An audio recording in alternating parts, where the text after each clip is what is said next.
আমরা আজকে অভিযান পরিচালনা করতেছি আসন্ন ঈদুল আজহাকে সামনে রেখে যারা ঘরমুখ মানুষ তারা যাতে নিরাপদে এবং নির্বিঘ্নে বাড়ি যেতে পারে এবং বাড়ি গিয়ে ঈদ আনন্দ উদযাপন করে আবার নির্বিঘ্নে স্ব কর্মস্থলে ফিরে আসতে পারে, রাস্তায় যেন কোনো প্রতিবন্ধকতা সৃষ্টি না হয় সেই লক্ষ্যে আমরা আজকে এই কালামপুর বাজারে যে ফুটপাত এবং রাস্তাকে দখল করে যে অবৈধ বাজার এখানে বসেছিল আমরা সেটা আজকে উচ্ছেদ করে দিয়েছি এবং এটা ঈদ পর্যন্ত একদম পুরোপুরি 100% চলবে এবং তারপরেও আমরা এখানে কোনো প্রকার অবৈধ দোকান পাট আমরা বসতে দেব না ইনশাআল্লাহ।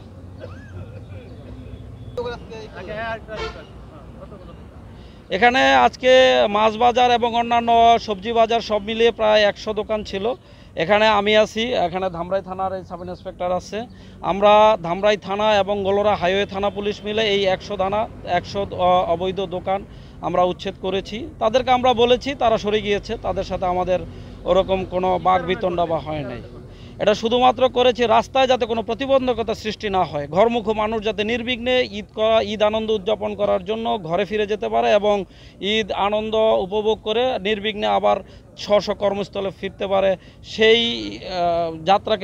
ঈদ যাত্রাকে সামনে রেখে আমরা এই উচ্ছেদ অভিযান পরিচালনা করেছি।